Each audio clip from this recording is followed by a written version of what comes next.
pagdiriwang ngayon, tayo po ay nandito para samahan natin sa Adrian at Ismael sa kanilang pagpapakasal nito. Simula na kanilang buhay pag-aasawa. Hi, my love. I love you. Those 3 words are what brought us here, to a love that leads to forever. It's always been my dream to walk down the aisle with my answered prayer.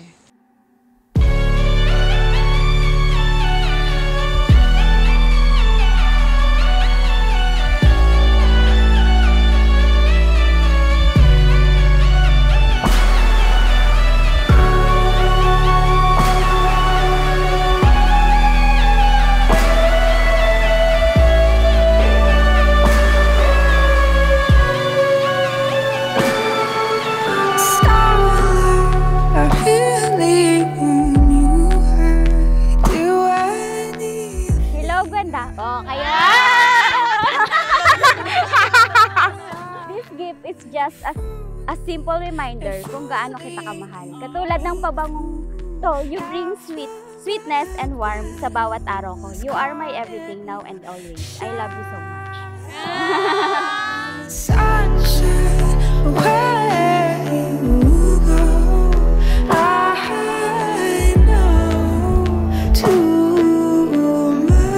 With you, I've learned that love is not just a feeling. It's a choice, a commitment. Sa sobrang pag-aalaga, nakakalimutan mo nang magtira para sa sarili mo. Lubos akong nagpapasalamat sa Diyos sa pagbibigay niya sa akin ng taong nagmamahal sa akin habang buhay.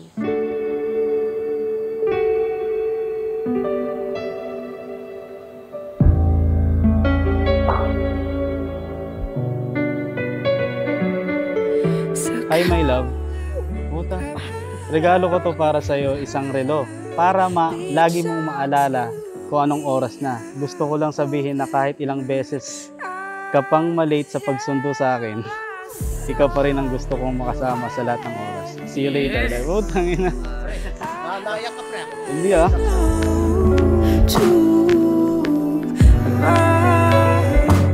Simula nung unang araw na nakilala kita, alam kong may espesyal kang puwang sa puso ko. Ikaw ang pangarap na naging totoo. Hindi ko akalain na ang classmate kong masungit pero maganda at may matamis ng ngiti na siya pala ang magiging tahanan ko.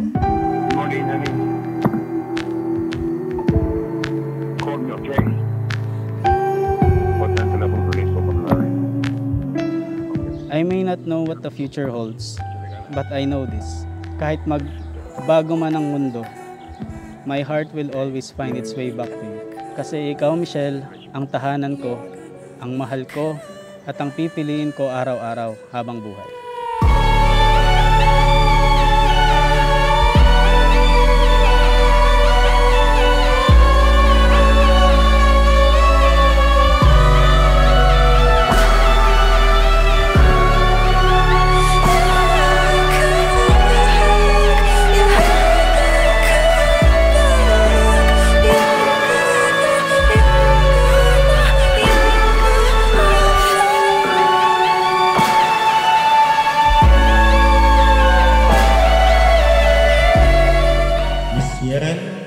Bukal ba sa iyong loob ang iyong pagparito upang makaisang dibdib si Adrian na iyong pakamamahalin at paglilingkuran habang buhay?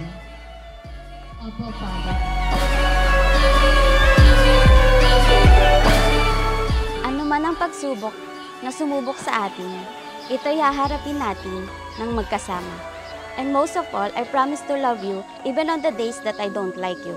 Asawa ko, tara na't maglakbay ng magkasama sa habang buhay. You make me feel